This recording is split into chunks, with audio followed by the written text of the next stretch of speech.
তবে একটা বিষয় মনে রাখবেন, মসজিদে ওয়াহাবি, সুন্নি, আওয়ামী লীগ, বিএনপি, জামাত, এইটা সেটা এগুলা চলে। জোরে বলতে হবে, চলে। কোন বিএনপির ভাই আইসা যদি বলে হুজুর আপনাকে কাগজটা দিলাম, আমার বাবা মারা গেছে, আমার বাবার জন্য দোয়া করেন, তার জন্য দোয়া আমার করতে হবে, কথা বলেন ঠিক কিনা? কেন সে আমাকে টাকা দিচ্ছে তাই না, আমি তার এলাকার মসজিদের একজন খতিব হিসাবে আমার দায়িত্ব তার মা বাবার জন্য দোয়া করা। এরা কথা বলে না। আবার যদি কেউ বিরোধী দলীয় নেত্রী যেই হোক আমার দোয়া করতে উনি বলেছেন, আমি দোয়া করতে হবে, তাই বলে আমার চাকরি নট করে দিবেন, আমি আপনার গোলামি করি না, আমি রব্বে কারিমের গোলামি করি, কথা বলেন ঠিক কিনা? আমাদের সমাজে এখন দলাদলি এমন ভাবে বেড়ে গেছে, মসজিদের মিম্বরে খতিব সাহেবকে বসায়া রাইখা এই বাংলার জমিনের আন্তর্জাতিক ক্ষতি সম্পূর্ণ ব্যক্তিরা আলোচনা করে, আর তারা জয় বাংলার স্লোগান মসজিদে দেয়। নাউজুবিল্লাহ বলেন।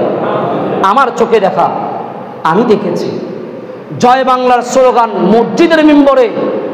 এই সমাজে বৃষ্টি কোত্থেকে দিবে?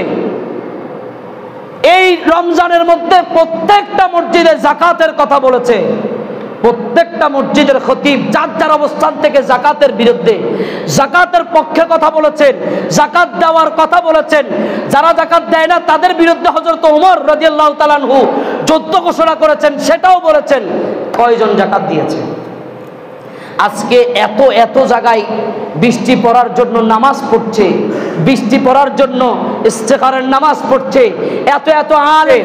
আমাদের আহলে সুন্নাত ওয়াল জামাতের একজন ইমাম মঈনুদ্দিন আশরাফি উস্তাদুল উলামা, উনি কত সুন্দর করে জামিয়াতুল ফালার মধ্যে ওই দিন 10টা বাজে জমাতটা হয়েছে, আর উনি এক সংবাদকর্মীকে বলতে গিয়ে বলেছেন আল্লাহ আমাদের উপর নারাজ হয়ে আছে।